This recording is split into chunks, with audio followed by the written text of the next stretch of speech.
ಪ್ರಸ್ತುತ ಕಾಂಗ್ರೆಸ್ ಸರ್ಕಾರವನ್ನ ಕಾಡ್ತಿರೋದು ಎರಡು ವಿಚಾರ, ಒಂದು ಸ್ಟೇಟ್ಮೆಂಟ್, ಇನ್ನೊಂದು ಸ್ಟೇಟಸ್ ವಿಚಾರ. ಯಾಕಂದ್ರೆ ಕೆಲವರಿಗೆ ಕೊಟ್ಟಿರುವಂತ ನಿಗಮ ಮಂಡಳಿ ಏನಿದೆ ಅದು ಬೇಡ, ನಮಗೆ ಮಂತ್ರಿನೇ ಕೊಡಿ, ನಮ್ಮ ಅರ್ಹತೆ ಇರೋದು ಮಿನಿಸ್ಟರ್ಗಿರಿಗೆ ಅಂತ ಹೇಳಿದ್ದಾರೆ. ರಾಜ್ಯ ಕಾಂಗ್ರೆಸ್ ನಲ್ಲಿ ಮತ್ತೊಂದು ಟೆನ್ಷನ್ ಶುರುವಾಗಿದೆ. ನಿಗಮ ಮಂಡಳಿ ಹಂಚಿಕೆ ಬಳಿಕ ಕೂಡ ಬಹಳಷ್ಟು ನಾಯಕರು, ಅದರಲ್ಲಿ 5ಕ್ಕೂ ಹೆಚ್ಚು ಶಾಸಕರು ಇಲ್ಲ ನಾವು ಮಿನಿಸ್ಟರ್ ಆಗಲೇಬೇಕು, ನಮಗೆ ನಿಗಮ ಮಂಡಳಿ ಎಲ್ಲ ಬೇಡ ಅಂತ ಹೇಳ್ತಿದ್ದಾರೆ. ಸಚಿವ ಸ್ಥಾನಕ್ಕೆ ನಮ್ಮನ್ನ ಪರಿಗಣಿಸಲೇಬೇಕು ಅಂತ ಡಿಮ್ಯಾಂಡ್. ಸುಮಾರು 5ಕ್ಕೂ ಹೆಚ್ಚು ಶಾಸಕರಿಂದ ಇನ್ನೂ ಅಸಮಾಧಾನ ಮುಂದುವರಿತಾ ಇದೆ. 4-5 ಬಾರಿ ಗೆದ್ದಿರುವಂತವ್ರು ಇದ್ದೀರಿ, ಇನ್ನೂ ಕೂಡ ನೀವು ನಿಗಮ ಅಂತ ಅನ್ಕೊಂಡಿದ್ರೆ ಹೇಗೆ? ನಾವು ಕೂಡ ಮಿನಿಸ್ಟರ್ಗಳಾಗುವಂತ ಅರ್ಹತೆ ಇದೆ, ನಾವು ಸಚಿವ ಸ್ಥಾನಕ್ಕೆ ಅರ್ಹರು, ಕೇವಲ ನಿಗಮಕ್ಕೆ ಮಾತ್ರ ಲೋಕಸಭೆ ಚುನಾವಣೆ ಬಳಿಕ ಸ್ಥಾನ ನೀಡಿ ಅಂತ ಒತ್ತಡ ಹಾಕ್ತಿದ್ದಾರೆ. ಒಂದು ಗ್ಯಾರಂಟಿ ಕೊಡಿ ನಮ್ಗೆ ಅಂತ. ಜನರಿಗೆ ಹೇಗೆ 5 ಗ್ಯಾರಂಟಿ ಕೊಟ್ಟರು, ನಮ್ಗೊಂದು ಗ್ಯಾರಂಟಿ ಬರಲಿ, ಲೋಕಸಭಾ ಚುನಾವಣೆ ಆದ್ಮೇಲೆ ಸಚಿವ ಸ್ಥಾನ ಕೊಡ್ತೀವಿ ಅಂತ ಈಗ ತುಂಬಾಲು ಬಿದ್ದಿದ್ದಾರೆ. ಸಚಿವ ಸ್ಥಾನಕ್ಕೂ ಈಗ ಡಿಮ್ಯಾಂಡ್ ಹೆಚ್ಚಾಗ್ತದೆ. ಸಿಎಂ ಡಿಸಿಎಂ ಮುಂದೆ ಕ್ಯೂ ನಿಲ್ಲವರ ಸಂಖ್ಯೆ ಹೆಚ್ಚಾಗ್ತದೆ. ನಿಗಮ ಸ್ಥಾನ ಒಂದು ಲೆಕ್ಕದಲ್ಲಿ ಅಸಮಾಧಾನದ ಉಗಮ ಸ್ಥಾನ. ಯಾಕಂದರೆ ನೀವು ಸಂಪುಟ ವಿಸ್ತರಣೆ ಇದೆಯಲ್ಲ, ಅದು ಸಂಕಟ ವಿಸ್ತರಣೆ. ಇನ್ನು ನಿಗಮ ಹಾಕುವಂಥದ್ದು ಇದೆಯಲ್ಲ, ಅದು ಅಸಮಾಧಾನದ ಉಗಮಕ್ಕೇನೆ. ಯಾವುದೇ ಕಾರಣಕ್ಕೂ ಸುರೇಶ್ ಬಾಬು ಸಮಗ್ರ ಕೃಷಿ ಮಾಡಿ 365 ದಿನವೂ ಆದಾಯ ಗಳಿಸ್ತಿದ್ದಾರೆ. ನೀವು ಕೂಡ ಅವರಿಂದ ಕಲಿಬೇಕಾ? ಅವ್ರ ಜೊತೆ ವಿಡಿಯೋ ಕಾಲ್ನಲ್ಲಿ ಮಾತಾಡಬೇಕಾ? ಈಗಲೇ ಫ್ರೀಡಮ್ ಆ್ಯಪ್ ಡೌನ್ಲೋಡ್ ಮಾಡಿ. ನಾವು ಒಪ್ಕೊಳ್ಳಲ್ಲ. ಶಿವಲಿಂಗೇಗೌಡರು ಹೇಳ್ತಾರೆ, ಬೇರೆ ಬೇರೆ ಹೇಳ್ತಾರೆ, ನಾವು ಒಪ್ಕೊಳ್ಳಲ್ರಿ. ನಾವು ಏನಿದ್ರು ಏನು ಅಂತಂದ್ರೆ ನಾವು ಮಂತ್ರಿಗಳಾಗಲಿ ಆಯ್ಕಿರುವಂಥವ್ರು. ನೀವು ನಮ್ಮನ್ನು ಯಾವುದೋ ಒಂದು ಕಡೆಗೆ ಹೋಗಿ ಕೂಡಿಸ್ಬಿಟ್ರೆ, ನೀವು ನಿಗಮ ಉಗಮ ಅಲ್ಲಿ ಕೂಡಿಸ್ಬಿಟ್ರೆ ಆಗಲ್ಲ ಅದು ಅಂತ. ಸೊ ಇದು ಹೀಗಾಗಿ ಈ ನಿಗಮ ಮಂಡಳಿಯನ್ನು ಯಾವುದೇ ಕಾರಣಕ್ಕೂ ಶಾಸಕರು ವಹಿಸ್ಕೊಂಡಿಲ್ಲ. ಬನ್ನಿ, ನಮ್ಮ ಪ್ರತಿನಿಧಿ ಪ್ರಸನ್ನ ಈಗ ನಮ್ಮೊಂದಿಗೆ ನೇರ ಸಂಪರ್ಕದಲ್ಲಿದ್ದಾರೆ. ಪ್ರಸನ್ನ, ನಾನೊಂದು ಮಾತನ್ನು ಹೇಳ್ತಾ ಇದ್ದೆ, ಈ ಸಂಪುಟ ವಿಸ್ತರಣೆ ಅನ್ನುವಂಥದ್ದು ಸಂಕಟ ವಿಸ್ತರಣೆ, ಈ ನಿಗಮ ಸ್ಥಾನ ಅನ್ನುವಂಥದ್ದು ಅಸಮಾಧಾನದ ಉಗಮ ಸ್ಥಾನ ಅಂತ.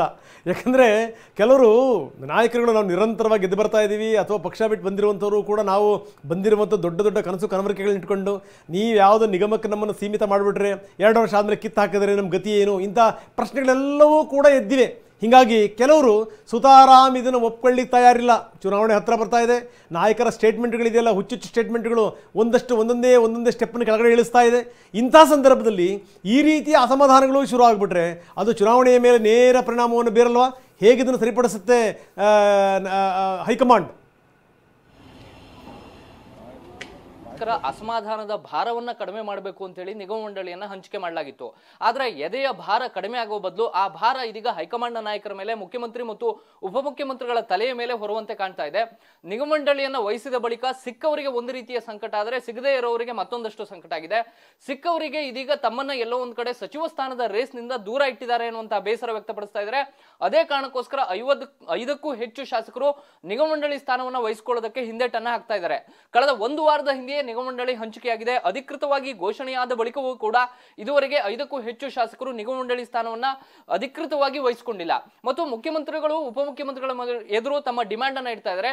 ನೀವು ಈಗ ನಿಗಮ ಮಂಡಳಿಗೇನು ನಮಗೆ ಹಂಚಿಕೆಯನ್ನ ಮಾಡಿದಿರಿ, ಆದ್ರೆ ಸಚಿವ ಸ್ಥಾನ ನೀಡುವಂತಹ ಸಂದರ್ಭದಲ್ಲಿ ನಮ್ಮನ್ನ ಪರಿಗಣಿಸಲೇಬೇಕು.